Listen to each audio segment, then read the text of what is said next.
When the moon hatched, Elluin detailed synopsis based on the diary entries from the book.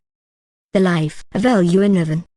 A full, detailed narrative synopsis of Elluin's story, based on her diary entries and in-world recollections from when the moon hatched _I. The Little Shadow of the North. Elluin was born in Arithia, the second child of Ahdruk and Judoranavn, rulers of the Shade and Keepers of the Ether Stone.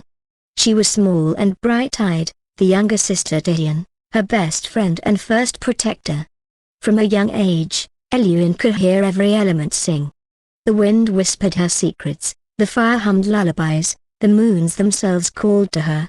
She had the gift of all 5 songs, a rarity, a miracle, and a danger in a world driven by elemental dominance. She was meant to live quietly and preciously. But Elluin never followed rules. One night, when her brother left to undertake the sacred, dangerous rite of retrieving a moonbloom egg from Netherin's frozen towers, Elluin hid inside his sleigh, tucked beneath blankets. She was just a child, barely more than a girl, but she would not let him go alone.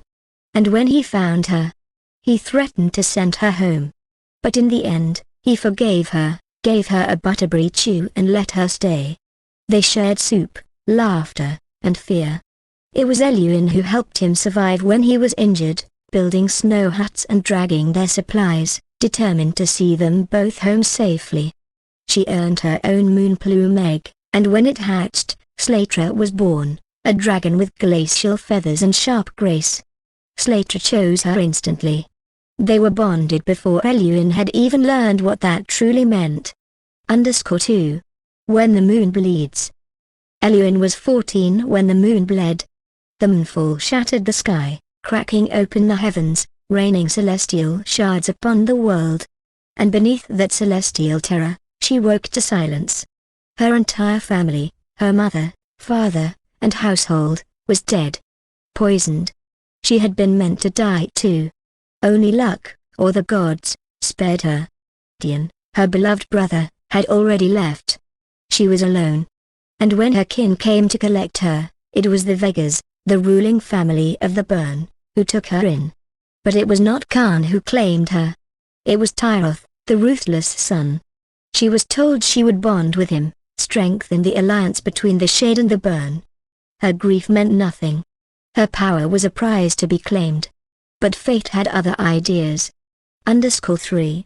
The king's other son. Before she could be bound to Tyroth, Khan entered her orbit. Not as a king. Not yet. Not as a ruler. But as a quiet, brooding male with sad eyes, a dragon-tethered soul, and a body covered in scars. They were strangers. Then they were acquaintances. Then something more. Khan listened to her. He let her sing. He gave her the space to be angry, grieving, raw. She caught him playing an emberwood instrument one slumber, his fingers delicate, the song soft. The music he made felt like it belonged in her bones. And slowly, painfully, dangerously, Elluin fell in love. Even her dragon Slater accepted Khan, curling beside him, letting him touch her. A sign no dragon would offer lightly. _4. Bond and betrayal. Their love was real. But it was forbidden.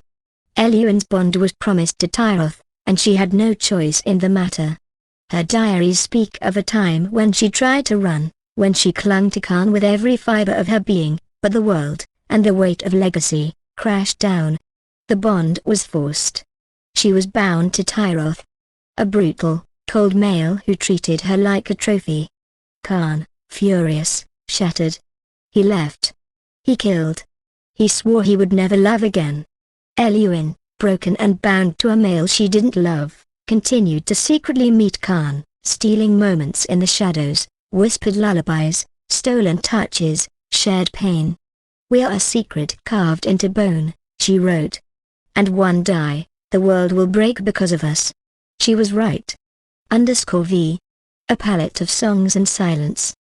In her final months, Elluin was confined to her chambers. Sick. Weak. Carrying a child she claimed belonged to Tyroth, but in truth, it was Khan's. She wrote from her pallet, rarely able to stand, drained by the Ether Stone's legacy and the parasitic magic of her false bond. The child inside her was strong. Too strong. Feeding on her energy.